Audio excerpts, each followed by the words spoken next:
A gente vai agora entender, então, a origem dessa crise entre Israel e a ONU. Eu te prometi isso porque a gente vai te trazer, você que não acompanhou o que aconteceu de ontem para hoje.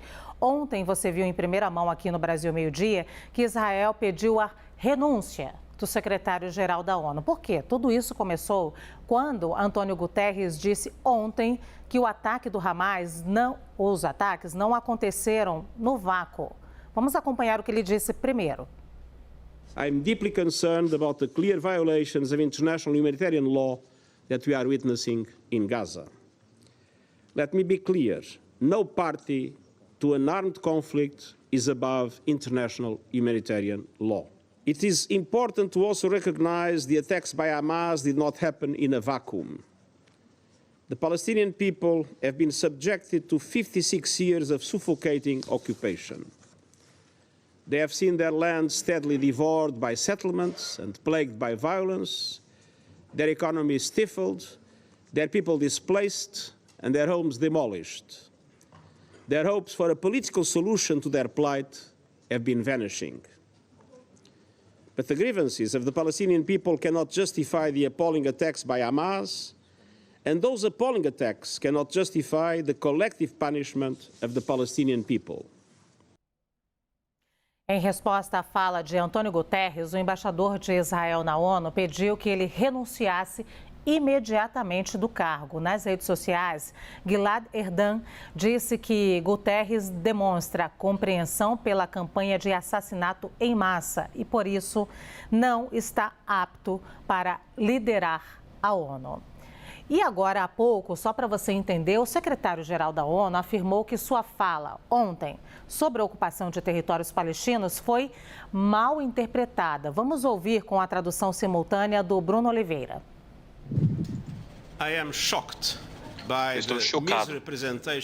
Estou chocado pela má caracterização de algumas das minhas afirmações no dia de ontem, durante o Conselho de Segurança da ONU.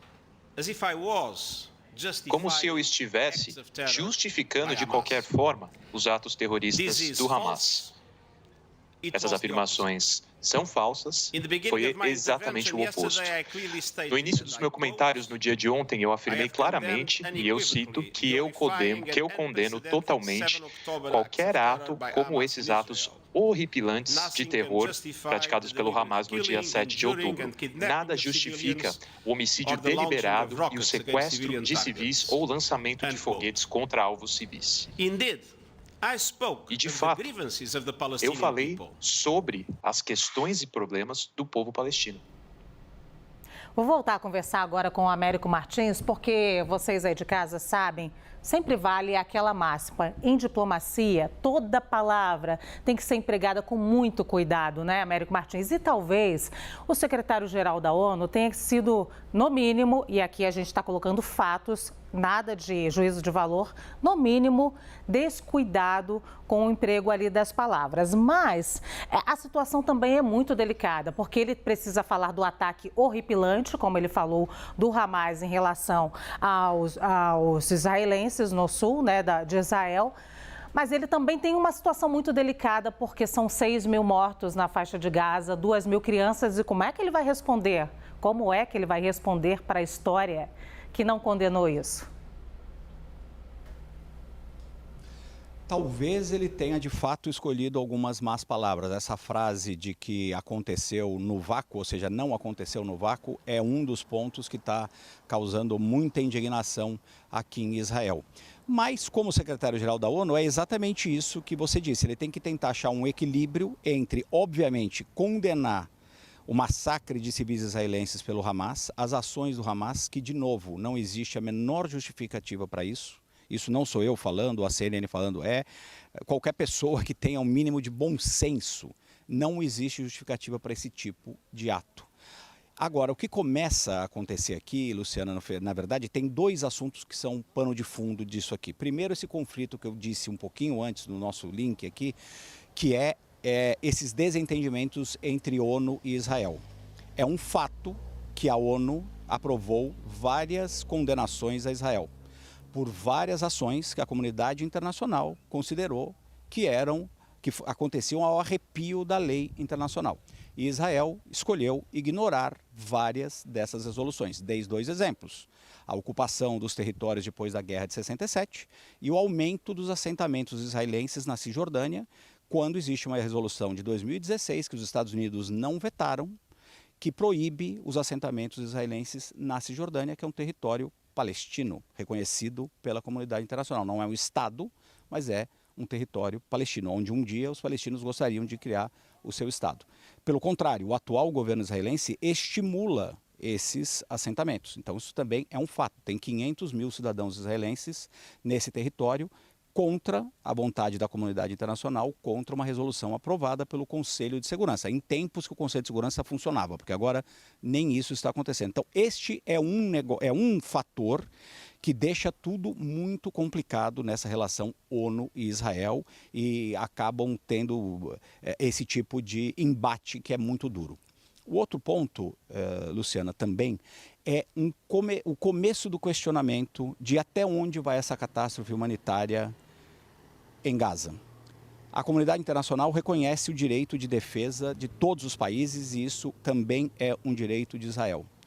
Mas, como você mesmo já lembrou, já temos 6 mil mortos, mais de 2 mil crianças entre esses mortos, que não têm relação com o Hamas. E a comunidade internacional começa a questionar até onde vai isso. Até onde é direito de defesa legítimo do Estado de Israel e aonde começa a ser, na visão da comunidade internacional, dos questionamentos de algumas pessoas na comunidade internacional, começa a ser uma punição coletiva aos palestinos. Hoje, por exemplo, o presidente da Turquia, Recep Tayyip Erdogan, Turquia é um país muito importante no Oriente Médio, que teve vários problemas com Israel e vinha se aproximando muito de Israel. Ele, o Erdogan, que, aliás, muito importante também lembrar isso, é um autocrata, não é exatamente um grande apreciador da democracia, muito pelo contrário, ele condenou os atos de Israel. Eu estou trazendo essa informação porque a Turquia é muito importante, é um possível mediador nesse conflito. Ele já disse, o Erdogan, por exemplo, que se trata, na visão dele, de uma punição coletiva. Então, esses 2 fatores, animosidade com a ONU e esse questionamento das atitudes de Israel, porque nós já estamos há quase 3 semanas do conflito e ainda não se resolveu o problema especificamente do Hamas, mas os palestinos civis estão sendo punidos, então esses 2 fatores deixam a questão ainda mais delicada e as reações ainda mais fortes de todos os lados. Então, por isso é que a gente vê embates como esse. Hoje teríamos uma grande oportunidade, Luciana, que seria a aprovação de uma resolução do Conselho de Segurança para começar a fazer a comunidade internacional ajudar pela resolução desse conflito. Infelizmente, creio que não vai ser aprovada. Américo, fica só mais um pouquinho comigo, eu vou falar com o nosso telespectador que a gente tem essa expectativa, então, de aprovação de alguma resolução. Estados Unidos e Rússia apresentaram, então, textos e a gente está na expectativa de ter ou não uma decisão. Como o Américo já analisou, para você que está chegando agora, as chances são grandes de não ter nenhuma aprovação de resolução, ou seja, ter algum veto, mas a gente continua com essa expectativa. Mas antes de te liberar, Américo, eu queria falar sobre legitimidade.